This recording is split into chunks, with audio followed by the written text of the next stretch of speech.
Hey, what's going on, everybody? Welcome back to another great epic episode of Just My Opinion Reviews.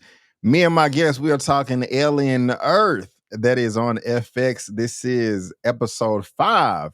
In space, no one an outer space vessel in Pearl leads to a dangerous reckoning. Jumping right in, this was a flashback episode, Lamont. It answered all of the questions.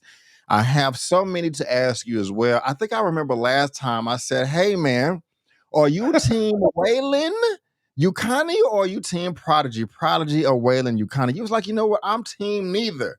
I know what team I'm on after this episode, Lamont, and you could tell me now or later what team are you on. But I think you can tell from my enthusiasm that I love this episode. It was fire. It was fire. Yes, it was. This was the best episode of the season, in my opinion. Oh my goodness gracious, there's so much to dive into. How did you feel about the episode, sir? Let us know. Let us know. Let us know. Wow, ladies and gentlemen, I'm gonna put it like this: as far as a flashback TV show goes, this is the best. This is in the top 10 ever. And as far as the last 5 years of a series having a show, this is in the top 10 of the last 5 years. Period. Debate me if you want to, but you're gonna lose. When that opening title said space dot dot dot, what they really was trying to say was what stays in space should stay in fucking space and not come to Earth. Yeah. Because we got the whole entire enchilada of what was going on that preempted us to getting where we was at. Me and B. Avery made some predictions about somebody sabotage some things. We didn't get the person right, but we got that part right. And so I have to say, ladies and gentlemen, if you didn't enjoy this episode of TV, I don't know what kind of TV you enjoy. It must be something super X-rated. Yeah, man. They did a lot in this episode here, man. Crossed a lot of T's, dotted a lot of I's. We got to Mhm. know the crew because while I have been enjoying the show for the most part, up until now, one thing that kind of made me scratch my head and wish for more is I'm like, we didn't really get to know the crew at the very beginning of the series. I'm thinking, what was the point of introducing them if we're only going to get a 5-minute scene and then the next thing you know, they're crashing into Earth and they're dead. But no, we get to see a lot is revealed here. And you made a comment as far as what they're capable to do. Raheem, one of the characters, he said it himself in the episode, about human beings, how we're smart and can split the genome and do all this and deep space travel, but we're too stupid to not know to leave parasites alone in space across the galaxy and not try to bring them back to Earth and on our ship. And we see what happens, even though there was a saboteur, which we're going to be talking about. It's just still is not a good idea, man. It's not a good idea. um Maro, Maro. My opinion of this man has changed significantly. He was still Mine too. somewhat he was still somewhat of an a-hole at the very beginning of the episode when he woke up in his underwear. Just, I mean, I understand he's frustrated. You woke me up from my nap. Okay, I had 2 more weeks left. Okay, hit the snooze button. But he was, I mean, I understand his frustration and the weight on his shoulders, the level of responsibility that he holds.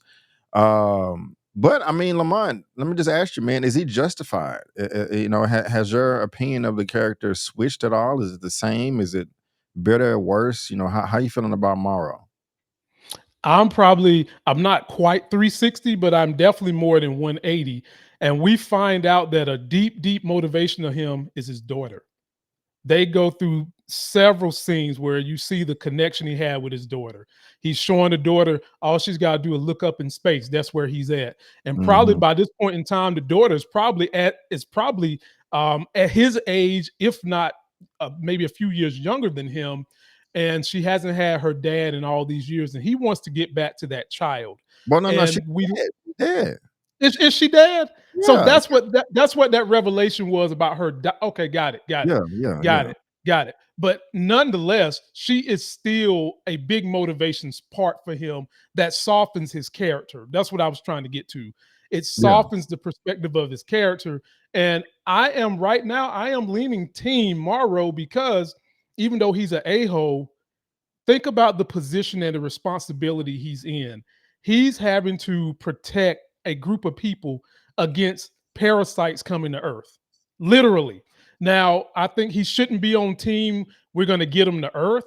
But if you're going to have somebody who's the last line of defense against these things getting loose, coming to Earth, you don't want them to be a nice guy. You don't want them to be Santa Claus. You don't want them to be a Bobby Heenan. You want them to be Maro or Rick Rude. So I'm on his team for now, B. Avery. Let's see if he lose me. Yeah, man. Hopefully, he does not lose us. Because I'm more on his team for the most part. I know I was giving him a hard time in the first 4 episodes. Like, man, you could have hit another button and opened up another cubby hole. But he did not know if the captain who took authority of the ship was infected or not. Because Right. Shmuel, he was infected with the octopus eye thing. And when Mara walked into the room, she was on the ground, knocked out. He has no comprehension of what these creatures, aliens, can do. So, he had no reason to not think that she could have been taken over or infected or compromised in any type of way. And so, he's justified there, in my opinion. But as far as his daughter's concerned, he got that telegram, that print off that said that she died in a fire when she was 19 years old. And then we did, and he started crying. We started seeing the flashbacks, like you said. Okay, that's where I'm going. If you think of me, that's where I'll be. What in the world would motivate you to leave your daughter, knowing that you're never going to see her again? Like, I don't get it. I don't. Well, I mean, we had another character, Shmuel, one of the technicians. He was talking, talking to the young guy. He also made a comment. Hey, when I left, my wife was 31 years old. Right. By the time I get back, or now she looks like my grandmother. I mean, that alone, I just don't understand what can motivate you to leave your spouse, especially your daughter. Hey, I'm never going to see you again. I mean, we got that in Interstellar with Matthew McConaughey, but he was trying to save the human race, so he kind of didn't have a choice. The world was dying. But that's not the case here. Y'all are going fishing for minerals and resources or whatever the hell, because they thought they was going to go find rocks. But Lamont, like, what would make you do that? Like, I mean, what would you? I'm not. I keep asking you the question. I'm not giving you a chance to answer. I'm sorry. I'm just like, I mean, what was the conversation with his spouse? Like, hey, babe, okay, good luck. I'll never see you again. And then his daughter, bro, he just left his daughter. What's up, man? What's going on? Well, you hit on one point that if you're going to have to leave your family forever and go to outer space, one point would be, is this going to be to save humanity? It's not the case here. But another point where a lot of people take off and are on the road and don't get to see their family a lot, B. Avery, is to create a better life for their family, to create better quality of life for their family, which leaves a lasting legacy for the person that sacrifices themselves to make that better life for their family. So maybe on some level, his mission was going to help create a better life for the family through what he was going to get paid. And for all we know, B. Avery, there could be more backstory about what they was looking for and how these creatures that they find could either enhance or help the human race or take the human race leaps and bounds further in the future, which would ultimately help his daughter and his family. I thought about that, but that's still just not good enough for me. Because I mean, if you want to say, okay, this is gonna help the human race leaps, miles leaps beyond in the future, okay, that's one thing. I don't think that's the case because for Maro doesn't seem stupid to me. He seems very wise. He seems like he's experienced in life. He seems like somebody, for the most part, that's not going to be taken advantage of. We saw how smart he was doing his investigation and how he, figured everything out. I'm pretty sure he read the contract up and down, but they're disposable to the people at Weyland. Okay, they only care about the cargo. We saw what the mother AI ship was saying. So I just don't think that he would sign up like, yes, this is a submission. I mean, they can try to sell the lie that the mission is for the best of humanity. I mean, that's probably what the kid thought, Malachi or whatever that drunk the stuff. But Maro doesn't seem like he's gonna fall for that banana in the tailpipe. But as far the only way I can see him doing it is so he can give his daughter or family money. If it's his Yeah. whole family, I wanted to see the family too. And maybe they're going to be more backstory, but money is not enough. I think for the most part, if you took a poll of everybody that has ever existed in history, if they said you have one choice, you can either be poor or middle class and have a loving family around you to raise you up, or you can be born rich and never know your family. Like your parents die at your age 5, or you just at 5 years old they go away and you never see them again. But you can be rich. I don't know, but I think most people would choose the family, the relationship. Am I Why tripping? don't you just why don't you just ask your audience to post their comments on what they would do in a situation, and maybe we'll have to put up a poll on our YouTubes, because I think a lot of people would take the money, because Mm. the loved one is one thing, but think about all the folks who signed up for the military while they got a young family. They might not see their family but 2 weeks over the course of 4 years. And then they're not even getting rich. And you can't really, I mean, you could say all the niceties, I'm doing it for my country, blah, blah, blah. But really, you don't have to do it. You sign up for it voluntarily. Or for someone who travels all the time, think NBA player, think football player, you might miss your family damn near 2/3 of the year. 2/3 of the year. I think some people would choose the money to to quote unquote, create a better legacy for the family. Ladies and gentlemen, you guys let us know what you would do in the comment section. Would you take the money or would you take the family? If you have a daughter, would you leave her forever? Bye, baby. Hopefully, if this works out, you're gonna get there's some money gonna be deposited into your account in 30, 40 years. Hopefully, if we don't blow up in space and get eaten by the aliens. So peace out. What would you do? Let us know. Let us know. Let us know. Lamont, we know another reason why Maro was so frustrated in this series. He was frustrated. He was jealous because Bronsky was smashing Zavarani or whatever her name is, and he saw it on the camera. And he's like, if anybody gonna be getting booty in space, it's gonna be me. I'm just kidding. Man, they was getting it on though. I'm not mad at her though. She was like, don't you ever get lonely up here? 65 years? Come Yeah. on. I mean, And she a hey. little baddie too, by the way. Yeah, she is easy on the eyes. It is inevitable, Lamont. It is inevitable that two people were going to be getting it on in space. And yeah, they were having a good time and they just weren't getting on, man. I think they were in love. I think Probably. that if everything worked out and they came back to Earth, they probably would want to have babies together. I don't know. Maybe I'm just being silly right now. But what are your thoughts there, sir? What are your thoughts about Bronsky and what is her name? Zavni. I can't say her name right. Please forgive me. It starts with the Z. And also Morrow catching them on the video cameras. I just call her Captain Z, for Z Me Mo is what I'm calling her, because homeboy was Z and more of them hind parts and them booty cheeks. He was wearing her out and she was loving it. Um, I've done a lot of thought into going into NASA with the kind of background I had. And one thing that you don't hear a whole lot about in NASA, because they don't want the kids to know, is somebody goes up. Well, let me put it this way: if y'all don't think that they're not testing what it's like to have sex in space, create kids in space, I'm gonna just tell you, you're misguided. That is happening in space. They send a few people in space and tell them that their specific job, along with everything else they're going to be doing, is to satisfy certain things to see how these tests work in space. I'm not saying Dr. Z was that, but she had a romantic relationship with Buddy.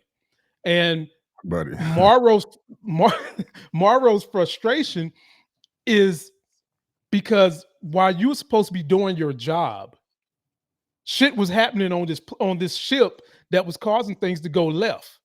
And so if you wouldn't have been down there getting them booties spanked, you might would have been paying attention to who's zigzagging around here, letting out animals, going through corridors, going back doors ways, doing things. You might could have had a hold over this ship. And basically what Maro figured out is that B. Avery, her thought and her emotions are compromised. And I know that made a whole lot of women who are in the women's movement upset because basically you had a woman who's the captain. She went emotionally down the bad ship, which is what they always fuss about women and their emotions. And then you had a minority have to step in and become the captain because she's got too emotional. And you saw what she did to little Buddy when the thing got on his face and he was in the cryo chamber. She put dust on him because she loved that MF for that much. B. Avery.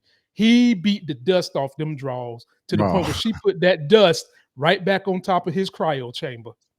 yeah, man, she did. Uh, that was funny, but it was also kind of sad, man. This is a great show. It still has a lot of Very. suspense and it's very very thrilling.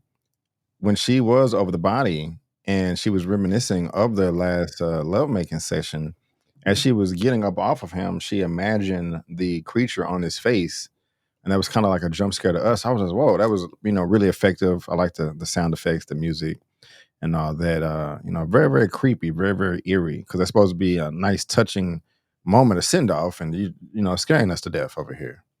So Mhm. something else I was afraid of, that I was scared of, is Chibizo, the Okay. sister, Afro chick. Oh, she frustrated me with her incompetence and just, gosh, what are you doing, ma'am? No accountability. You made a mistake twice, 2 or 3 times. Oh, it looks like you left the lid off the top. No, I always put the lid back. She's getting frustrated, and the lid is right there. Man, man, man, man. Why did it have to be the black chick that let the aliens get exposed, man? What are your thoughts on her? Because yeah, she frustrated the hell out of me. I just wanted to pick on her afro haircut, and maybe that was some of the reasons why she was making these boneheaded mistakes. But I digress. I don't really have much to say about her. She did her job. In part, you can't blame her for what happened when the creature was intelligent enough to stick whatever that was, his arm, his antennae, or whatever it was, to open the container. The story for me, B. Avery, is not her and her mistakes she made. The story for me is my second favorite entity on this show that I've been talking about from day one, Octo-eye, and how Mm, intelligent he is, and how mhm, me and you talked about different things that they could explore in this story where you could have these species fighting each other. We saw it mhm. right here. And how I told you if any species was going to survive on Earth, it would be Octo-eye. And he continues to, continues to prove that. Not only is she proving that, B. Avery, but she was trying to help our black sister. And the black sister didn't even realize Octo-eye was trying to help her. She thought Octo-eye was, basically getting on her nerves, just staring at her for no apparent reason.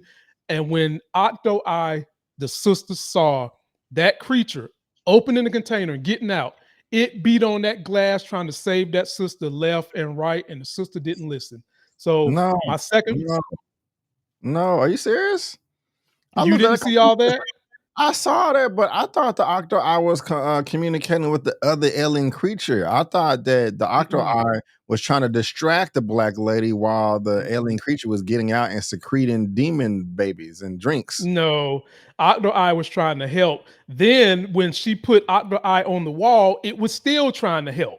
Octo-eye ain't got no legiancy to these other creatures. Octo-eye hate these mother. You saw how Octo-eye jumped on the alien. Okay, Octo-eye does not have any legiancy to any of But it these other also it creatures. also jumped on the other guy too, the tech, and took his body over. And Took the, he with Chapizo. If the Octo but Eye so intelligent, he should he but should know that. wasn't that tech already knocked out? No, Yeah. Are I you don't I don't sure? I don't think so. I'm talking about the male. I'm talking about the male. Yeah. We That we didn't old we didn't guy. we didn't see the takeover. We just Captain Z just walked in there and he was just sitting there still. And yeah, he Yeah. attacked the Yeah. alien, but Right. I don't know, man. What y'all think? Y'all think that I was trying to protect the black chick or trying Yep. to protect the other alien bug? No. No, and the Octo Eye, ladies and gentlemen, is a female. They mentioned that, And I think that that female was trying to help another female. You know, she got a thing. The Octo-eye had a thing for the black sister, trying to help the sister. The Octo-eye from light years away know the plight that black folks go through on Earth, and This it was guy trying to is save that you sister. stupid as So hell. yeah, we must protect the Octo-eye at all costs. Protect the Octo-eye at all costs. I don't know about that one. I could be wrong. I could be incorrect. Y'all. I don't think I am, but I could be. If I am, let me know in the comment section below. One thing that did frustrate me though, was this scene right here, Oh, man. God, dog. If I was Maro, I would have pulled out that shank and went over there like, "You're no good. Shut the f up." All that crap that he talking. I just told you that the captain is dead and that the aliens are loose. One of those scenarios is enough for you to shut your mouth, be quiet, and listen to what we have to say. But you want to be over there, blah, blah, blah, a meal, and if the meal shows up, you better eat, blah, blah, blah, blah, blah. That's why your ass ended up dead. Oh my God, man. I didn't feel bad at all with him being taken out. What did you think? Did you feel the same or you disagree? no, I'm thinking to myself, bro, with what's going on that ship, I wouldn't been fucking hungry anyway. Like, what would do? You hungry in the midst of something that spits acid and can kill you? Okay, I'm not hungry. My body is not telling me to fucking eat. My body's telling me to get away. And I'm with you. I wanted Morrow to pull out the Barranca and slam it on the table. That's what I wanted. I wanted him to go Barranca, slam it on the table, shut them up. Because Buddy was just talking to, and I know he's a kid behavior. They treating him the same way Tony Stark treated Spider-Man. He's a kid. You need to carbon date him, and they talk like that. But nobody, when they get under that kind of duress, is going to be sitting there talking about, I don't know when I'm gonna get my next meal. Yeah. Dude, you don't know how long your ass is going to live. Shut up, listen, and think about eating next week. Shut up. Yeah. Yeah. Yeah. So he ended up throwing up. Yeah. These aliens grow fast as hell too. Uh, Yeah. they really do, man. And those ticks grow inside of his body. Ooh, I mean, I'm not a scientist, I'm no expert, but they had this stuff contained, but at the same time, they didn't have it contained enough for me. I would have had this stuff in a container that's in a container that's in a cage, that's in a cage, that's in another cage. Because Mhm. we have no idea what these are capable of. When he tried to Right. get those ticks off, and then they didn't even have on no mask. I don't even know if they had on gloves or nothing, or hazmat suits. I mean, you don't know. These things are from the other side of the galaxy. It's Right. taken 65 years to get there. You don't know. I mean, that whatever the ceiling didn't kill those ticks. Maybe fire will, but you just don't want to be setting fires in the ship. Water. Okay, I don't know. Maybe you don't want to flood the ship either. Electricity, okay, yeah, they did have those electricity guns, but you don't know what these things are capable of. I mean, for all you know, if the certain temperature in the room hits a certain degree, these things can multiply times 3 or whatever. So how the hell and they don't even have on gloves and masks. I don't know. That did stand out to me. They kind of dropped the ball there, with all the technology that they should have. But that was quite gross, man. Having his body that open and all those ticks everywhere. Mhm. What are your thoughts there, if any at all? I thought they were pretty reckless in the way they was dealing with these organisms. I mean, the lack of containment was ridiculous. From old girl not having that lid that would keep the thing from pushing it open. There was an extra lid she could have put on top of that cover so that homeboy couldn't have took his tentacles and opened the thing. She didn't have that. Then they in there, and we learned that these things, they're drinking blood and they're attaching to actual pieces of his organs, man.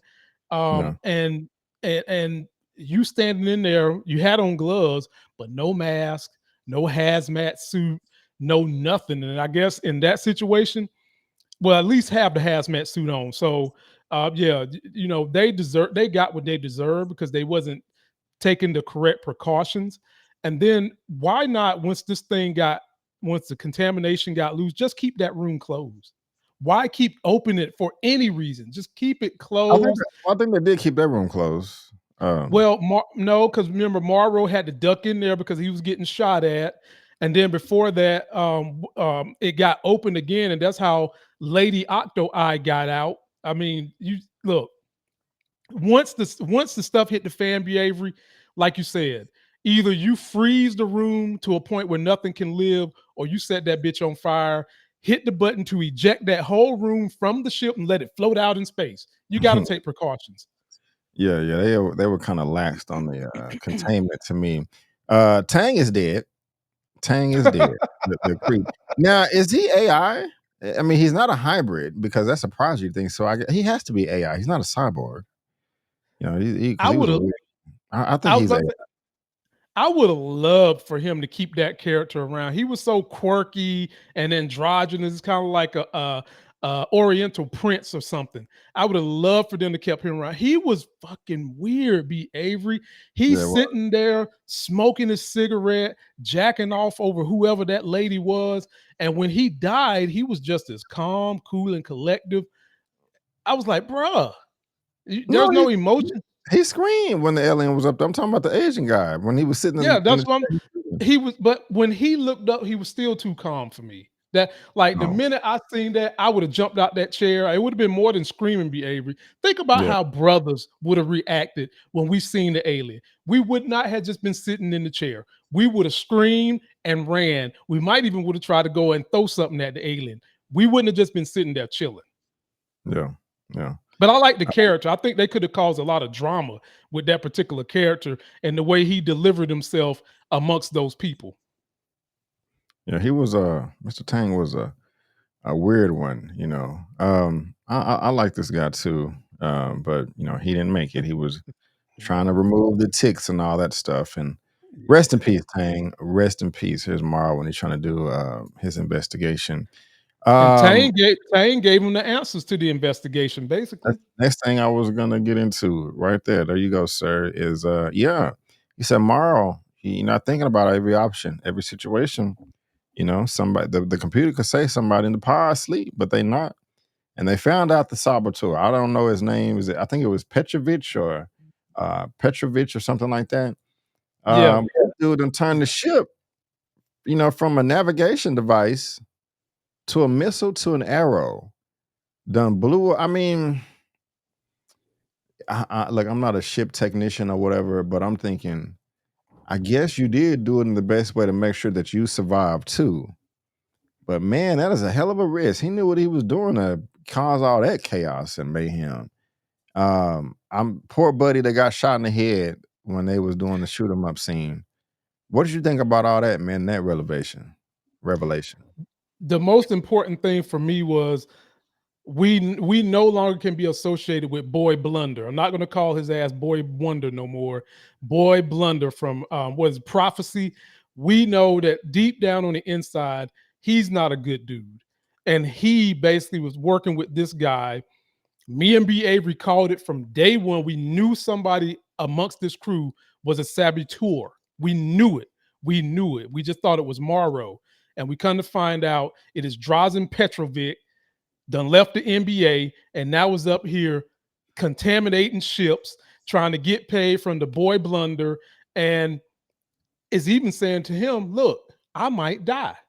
And Boy Blunder said, "Well, that's your problem, basically. I mean, you Yeah, get suck. down here Yeah. with this stuff, you get your money." And so the best thing for me was I loved the way Maro took his ass out straight Barranca, finish him for the win. Mhm. Yeah. That was quite nice. I wasn't expecting a shootout in space either, you know. Me And the neither. tension was high, man. You had It was. you had the ticks going around, you had the longer alien things going around, you had Octo-eye, you had a saboteur and an alien that's growing up eating people as well, like Tang. So you have 4 or 5 different threats all going around at the same time, man. That is chaos for your ass right there. I don't also blame Morrow for not wanting to wake up the rest of the crew. That I mean, you know where they're at right now for the most part. You know, that just would cause more confusion, more bodies, just keep them there frozen. You know, for the most part, we don't even know if the alien can sense them there. So That was a smart call. But Captain Z, man, she froze. One thing I did not like is, I mean, I'm not that she froze, but when the xenomorph saw her and jumped right behind her and turned around and then grabbed her with her tail or his tail and flung her around, like she should have died right there. Like, how the hell did she get away and the Right. alien chased her to the other side of the ship? I mean, am I tripping or does that make any sense at all right there? It makes good sense because it kind of seemed like the alien was playing with her. Yeah. And then that the chase scenes, the alien should have caught her on two of those chase scenes. There is Yeah. no way she should have made it in that room and the alien didn't get her. No Yeah. way. No way. So to me, it kind of felt like the alien was just messing around with her. And she should have died a long time ago. I didn't want her to die, be Avery. I wanted her Yeah. to carry on, but Yeah. it's a story and casualties are had in the story. Casualties are had, and Maro ends up being the only survivor. Maybe Mhm. it could have been him and Captain Z, but he was like, I don't want to risk it. You could be contaminated, and shit is hitting the fan right here. And he shows up. It's no more in the past. It is present day. He shows up at Weyland-Yutani's headquarters and talking to the boss. He got his red suit on. He's suited and booted, and he's checking in. He's debriefing. And he's ready to show down and kill Cavalier. And it makes more sense too, because in the first episode, when they landed, he was like, "Where's the one that called Cavalier?" He don't know. At the time he didn't know who that was. Right. Other than the video that he saw. Cavalier is a snake in the grass, and he wants to take him out. Mhm. I don't want lawyers. I want soldiers. We're gonna do this my way. And he has a good report card too. He said, "My grandmother." She said, "My grandmother is fond of you." She said to Hurley, "Guys, give him whatever he wants." Lamont, it's going down, sir. It is going down. What are your thoughts, man? What are your thoughts? It's about to be a war between the synthetics and the cyborgs. And when this war go down, I would have to put my money on the cyborgs because they're more seasoned, advanced human people or creatures. The synthoids might have all this power and stuff like that, but they're still children. The only thing that's going to tilt the scales, be Avery, is the fact that Wendy know how to control the xenomorphs. That's going to be a big problem for the cyborgs. Let me say this about Maro. I love the way every time he pull out the Barranca and pull it in, it sounds better than the noise they give for Wolverine claws going back in his body.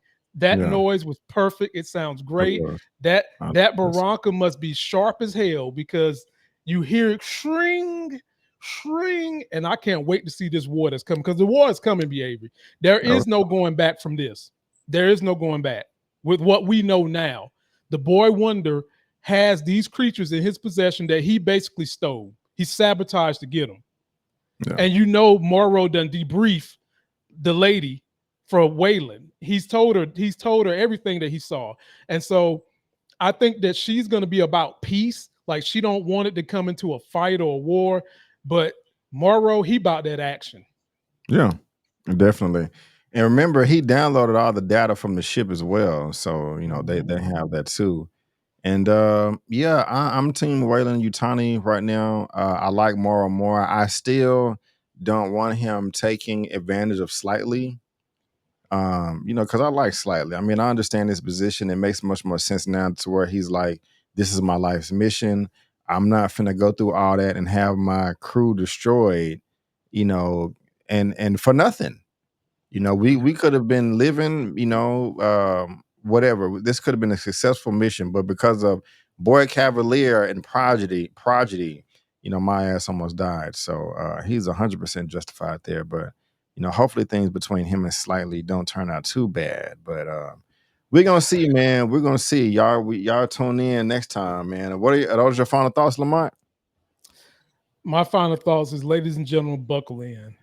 Because now that we know the whole story about Morrow and we understand the whole story about Boy Blunder, there's characters beneath all of them that we've started to like. Y'all, everybody knows Wendy has been my favorite character, and my favorite organism is Madam Octo-eye. And both of those are with the boy Wonder. And the people that really, really are doing the job correctly is Weyland and Maro. So how are we going to end this? Not to mention Wendy's brother. I can easily see him jumping over there to help Maro because he understands that the boy Blunder is evil and he wants his sister to get away from them. And this could become a battle of whoever controls Wendy controls the fight. We'll see. We're going to see, and I can't wait. So, ladies and gentlemen, boys and girls, we just want to thank you so much for tuning in to our Alien Earth episode 5 recap and review. It's going down. We will be here same time, same place next week for episode 6 called The Fly. Tensions rise as powerful enemies confront each other. A dangerous plan unfolds, and curiosity leads to deadly consequences. And I like the title of this. It makes sense because I've seen episode 6 as well. And that one is pretty interesting too. It's a little slower in the beginning, but by the end of it, you're just like, oh my goodness gracious. They what I like about it is they keep answering the question of what if this would happen or if this would happen. So, dealing with alien species, that's a lot of fun. Ladies and gentlemen, if you are watching this on my channel, please subscribe to Lamont's channel. If you're watching this on Lamont's channel, please subscribe to my channel. Links to both of our channels are in the description box below.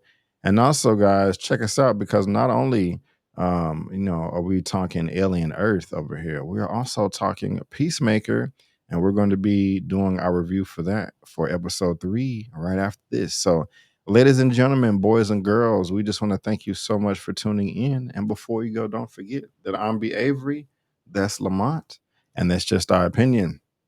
Peace out, and we'll see you.